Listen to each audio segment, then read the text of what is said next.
Tripura football অ্যাসোসিয়েশনের অন্যতম মর্যাদাপূর্ণ রাখল শিল্ড ফুটবল টুর্নামেন্টকে সামনে রেখে অনুষ্ঠিত হলো গুরুত্বপূর্ণ প্রস্তুতি বৈঠক। টুর্নামেন্টে অংশ নেবে 8টি দল। বৈঠকের প্রতিযোগিতা সফলভাবে আয়োজনের বিভিন্ন বিষয় নিয়ে বিস্তারিত আলোচনা করা হয়। উপস্থিত ছিলেন অ্যাসোসিয়েশনের পদাধিকারী ও সংশ্লিষ্ট কর্মকর্তারা। বৈঠকে টুর্নামেন্টের সূচি, মাঠের প্রস্তুতি, রেফারিং, নিরাপত্তা ব্যবস্থা এবং সার্বিক আয়োজন নিয়ে বিস্তারিত আলোচনা করা হয়। জানা গেছে, এবারের আসরে মোট 8টি দল অংশগ্রহণ করবে। প্রতিযোগিতাকে সুষ্ঠু ও আকর্ষণীয় করে তুলতে একাধিক গুরুত্বপূর্ণ সিদ্ধান্তও নেওয়া হয়েছে।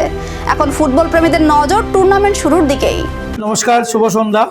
ত্রিপুরা ফুটবল অ্যাসোসিয়েশন আয়োজিত আমাদের যে ক্যালেন্ডার 2026-27-এর এরই অঙ্গ হিসাবে আপনারা জানেন যে সি ডিভিশন শেষ হয়ে গেছে, বি ডিভিশনের খেলা চলছে এবং তারপর যে নীলজ্যোতি রাখাল মেমোরিয়াল নকআউট শিল্ডের যে খেলা তারই আজকে এই প্রস্তুতি সভা।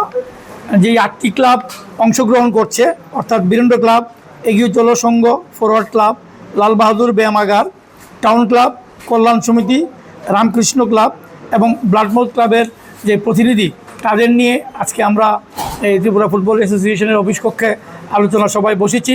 আমাদের মাঝে উপস্থিত আছে। মাঠে শেষ হাসি হাসবে কোন দল? 8 দলের লড়াইয়ে এবার কার হাতে উঠবে রাখল শিল্ডের ট্রফি? সেই উত্তর মিলবে খুব শীঘ্রই।